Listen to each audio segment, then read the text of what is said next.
Hey guys, welcome back to the channel, as always, to keep you posted on everything happening in the transfer market right now. Today, big news, big updates, let us get straight into it. We are arriving at the very final 2 weeks of the summer transfer window. Imagine it, in just 2 weeks now, all of this will be over, deadline day is getting closer, movements are happening, things are moving fast, so stay tuned for all the very latest right here on the channel. It has been a busy time up in the air at Barcelona. We saw Joao Cancelo arriving, and then Rodri arriving. Today is the time for medical tests and contract signing. But to add something more on Barcelona, I want to return to the situation of Viktor Gyökeres, Football 365. I am receiving many questions from you regarding Viktor Gyökeres. There were many reports in Spain in the last 24 hours that Viktor Gyökeres might be the right man for Barcelona if they cannot get Julian Alvarez.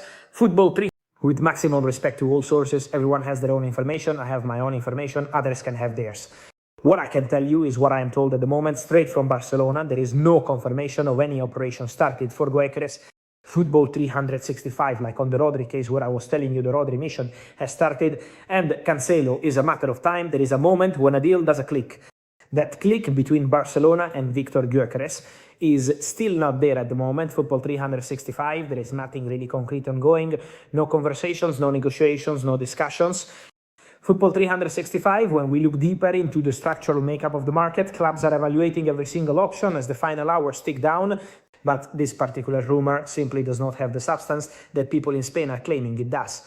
The sporting management at Camp Nou has plenty of names on the radar, yet Gyökeres remains firmly rooted in North London in terms of any actual structural movement or club-to-club dialogue. Then, should anything change, I will let you know, Football 365, but at the moment the feeling at Arsenal is that Viktor Gyökeres is going to stay. Football 365, Mikel Arteta is happy with Viktor Gyökeres. Football 365, Arteta believes Arsenal need a player like Gyökeres in the squad for his profile, his physical attributes and his specific tactical skills. Football 365, last season he was still scoring a lot of goals. Football 365, not just in terms of raw numbers, but in terms of overall tactical contribution. Arsenal are convinced that his second season in the Premier League is going to be different, smoother and even more impactful.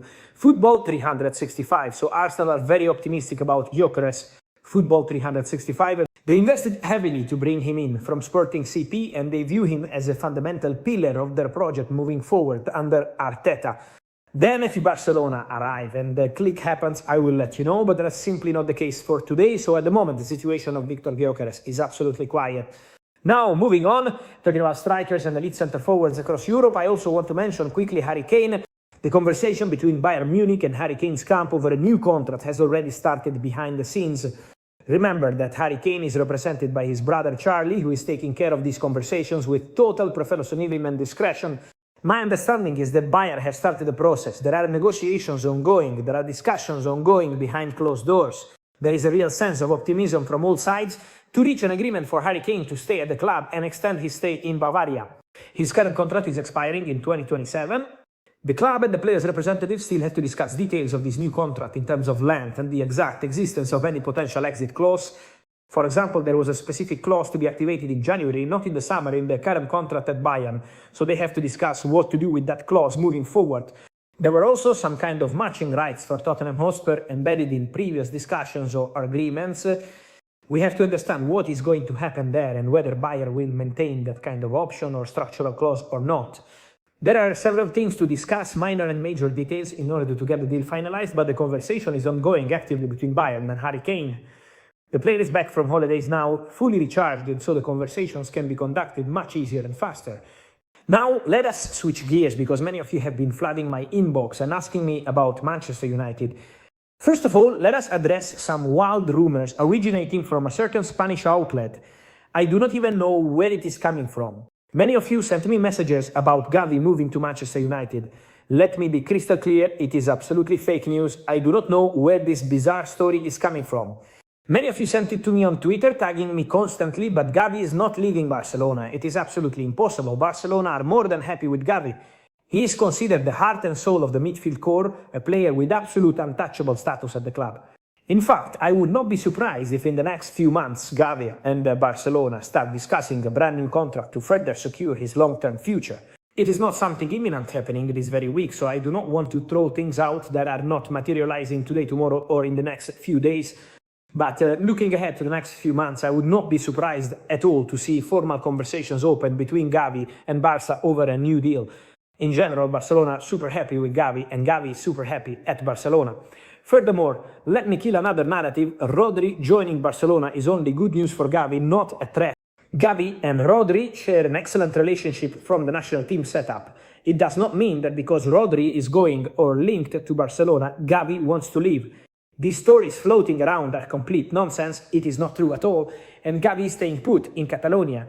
Shifting back to actual incoming business at Old Trafford, Manchester United are currently very focused on securing a new left-back. Conversations are happening actively behind the scenes on several different profiles and scouting targets. We know that one of the primary favourites on their shortlist was Lewis Hall at Newcastle United, but Newcastle simply do not want to sell the player. He is a key part of their squad planning. Therefore, there are more candidates on the list at Manchester United being assessed, scouted and discussed right now. So let us see what is going to happen there as the window enters its final stretch. For sure, Manchester United are working hard on a new left-back. That remains the absolute priority for the club's board. In terms of a midfielder, any potential addition might depend strictly on market opportunity. If the right opportunity appears, a market anomaly or a high-value chance, I think Manchester United could still do something in the middle of the park. Otherwise, they could comfortably stay with their current squad depth, especially since they have already added Andre Santos and Ousmane Diomande to the team earlier in the window. Let us see if the right name appears on the market. Otherwise, Manchester United will still focus their main financial and structural efforts on the left-back position. For sure, Michael Carrick, not just publicly in his press conferences and media interviews, but also privately in the internal tactical conversations he is having with the club hierarchy, is pushing to get one more player in, at least, maybe even two. So we will be following that evolving situation very closely at Manchester United. Then guys, I also want to mention the ongoing situation of Bruno Fernandes. I was talking about that in the previous video, and it is crucial to understand the timeline. Already back in May and June, right before the international tournaments, Manchester United offered a new contract to Bruno Fernandes. Why did they move so early? Because Manchester United knew that Galatasaray, for instance, and also other top clubs from across Europe wanted to try and tempt Bruno Fernandes with lucrative proposals. So Manchester United decided to preemptively stop all external conversations by stepping forward and offering a brand new deal to Bruno. Manchester United really want him to stay as the undisputed leader of the team. The current deal of Bruno Fernandes at Manchester United is valid until June 2027, featuring one more year plus a club option to extend. So Manchester United already feel protected by the length of the contract. However, they still want to give Bruno the ultimate feeling of sporting confidence and institutional value with an improved new contract. So the conversation is ongoing between the club and the players' camp. We have to follow this situation closely. It is going to be a very important negotiation for United's leadership. Consider also the return of Marcus Rashford in terms of internal salary structures. That is an important financial factor to balance. The salary of Marcus Rashford is a huge figure on the club's books. So obviously this broader wage structure is part of the ongoing internal conversation alongside the overall length of the proposed contract. Furthermore, Bruno has a specific release clause written into his current United contract. So the question is this clause going to stay in the new agreement or will it be altered or removed? These are the precise tactical conversations happening right now between Bruno Fernandes, his representatives, and Manchester United. But Manchester United are completely on it, definitely. We will be following that situation step by step, talking about major situations to follow across Europe. Keep a very close eye also on Rafael Leão. AC Milan have just completed an important piece of business signing Diego Moreira from RC Strasbourg in the last 24 hours in a deal driven with significant ambition, Milan reports. The player is arriving soon in Milano to undergo his medical test and complete the formal contract signing. It is an expensive statement deal, 50 million euros fixed, plus an important sell-on clause included in the agreement, Milan reports. When you look at add-ons and structure, the total package is going to be more than 60 million euros for Diego Moreira to join Milan. What a signing, what a player. He is exceptionally talented, versatile, and brings a unique dynamic to their flank. Credit, and because of this evolution in the squad, Rafael Leão could still potentially leave Milan under the right conditions. There is concrete interest from Paris Saint-Germain monitoring his situation. Fenerbahce already tried their luck at the very beginning of the July transfer window, and now we have to see if they are going to return with an improved approach. And then I am told also that Saudi clubs are calling and making inquiries to understand the real situation of Rafael Leão and the figures that would be required. I am sure it is going to be a fascinating and interesting one to follow right up until the final bell of the window.